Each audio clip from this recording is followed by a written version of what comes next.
Et si je te disais qu'en réalité, cette relation parfaite que tu recherches, ce projet parfait qui ferait de ta vie un paradis, eh ben, c'était pas vraiment ce que tu cherchais. En fait, toutes ces attentes sont en réalité le conditionnement même de ton malheur. Cette phrase qui est je serai heureux quand j'aurai. Et pour ma part, j'ai mis plus de 30 ans à comprendre ça. Et dans cette vidéo, je vais te faire gagner ce même temps en t'expliquant pourquoi tu vis cette attente-là et surtout comment en sortir pour être véritablement heureux. Et pour que tu comprennes ça, il faut que je te partage une chose sur ma vie. Quand j'étais jeune, j'étais quelqu'un d'extrêmement calme, j'étais très silencieux et voire même j'étais tout le temps en train d'analyser les choses. Et en grandissant, je me suis dit que la chose qui ferait que je me sentirais mieux dans ma vie, eh ben, ça serait le fait d'être capable de parler en public, le fait de jouer n'importe quoi, bref, quelque part être une forme d'artiste. En tout cas, j'avais cette vision-là. Et une quinzaine d'années plus tard, ce rêve, j'ai commencé à le réaliser et j'ai commencé à créer du contenu spécifiquement en faisant des mises en situation. C'est-à-dire que je faisais des sketchs pour créer et donner un message aux autres et qu'ils comprennent les dynamiques quelque part relationnelles. Et donc, pour mon enfant intérieur, en fait, ça aurait dû être ça, la réalisation de mon rêve. Ça aurait dû être quelque part le bonheur que j'espérais depuis le début. Et en réalité, ça a été mon plus grand malheur. Ça a été mon plus grand malheur parce que j'avais mis toutes mes attentes sur ce moment. Et donc, j'avais tellement d'attentes que ça avait déclenché l'ensemble de mes blessures émotionnelles. Et comme ça avait déclenché mes blessures émotionnelles, j'avais aussi des attentes par rapport à la réussite et à la visibilité de ces vidéos. Et donc, quelque part, ça avait comme aggravé une forme de faille narcissique. Et cette faille narcissique, elle a fait que j'avais eu des comportements toxiques, que j'avais eu des relations toxiques et que je commençais à me détester. Ce qui était ma plus grande attente devenait mon plus grand enfer. Et c'est logique parce que j'avais attribué mon bonheur à un résultat. Sauf que le cerveau et le corps sont faits pour s'habituer. Et donc, ce qui me donnait du bonheur à l'instant T ne me donnait plus de bonheur à l'instant T plus 1. J'avais quelque part besoin de 10 fois plus pour être autant rassasié que la première salve de bonheur où j'avais envie justement de créer des vidéos. Et je pense que toi aussi, ça a dû t'arriver. C'est-à-dire que probablement, tu as déjà eu une idée, un projet ou une ambition ou même une relation où tu t'es dit quand je vais l'avoir, je serai heureux. Sauf que quand tu l'as eu, tu n'étais plus heureux parce que tu t'y étais habitué. En fait, ce n'était pas du bonheur que tu vivais, c'était de la joie. La joie, c'est quelque chose qui est volatile. En gros, tu te retrouves à courir encore et encore et encore à travers quelque chose que tu n'auras jamais. Et quand on regarde de plus près cette dynamique, on comprend que le véritable bonheur n'est pas lié à un résultat. Le véritable bonheur, il apparaît non pas dans la joie, qui va être une émotion haute, mais dans la paix. La paix de vivre avec toutes ces émotions, avec le fait de se détacher en fait de ses attentes. Mais alors comment se détacher de ses attentes?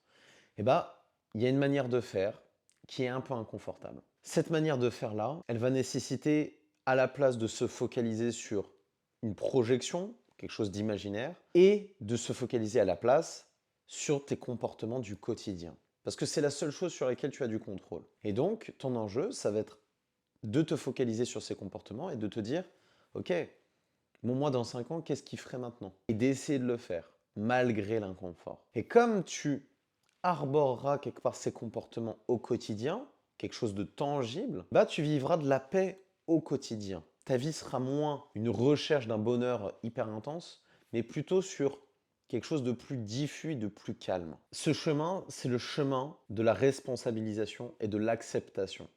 Parce que quand on cherche un bonheur hyper intense, quelque part une solution magique, en fait, on recherche à se déresponsabiliser. Et de là vient tout le problème. Quand on se déresponsabilise, on cherche un sauveur. Et donc on se place en victime, où nécessairement on va énormément souffrir. À la place, si tu commences à te regarder et te dire, ok, est-ce que les comportements que j'arbore au quotidien sont cette version que je souhaite vivre dans 5 ans? Eh bien là, tu modifies tes comportements et tu deviens ton propre modèle. Comme tu deviens ton propre modèle, eh bien tu vas vivre un peu plus d'inconfort au quotidien.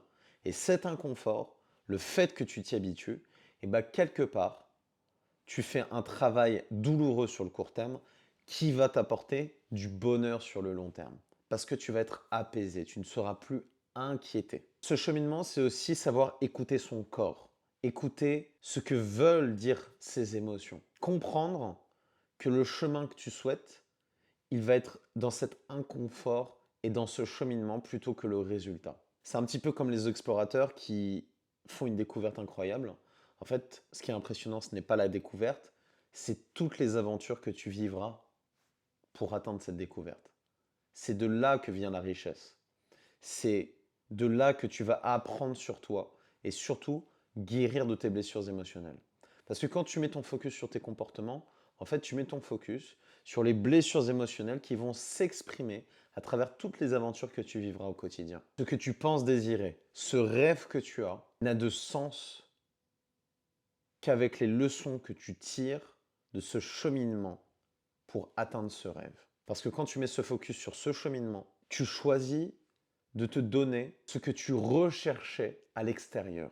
Donc, si tu cherches de la sécurité à l'extérieur avec un boulot incroyable, donne-toi cette sécurité par toi-même. Sécurise-toi émotionnellement. Redeviens plus responsable, par exemple, par rapport à l'argent. Tu veux ressentir de l'amour?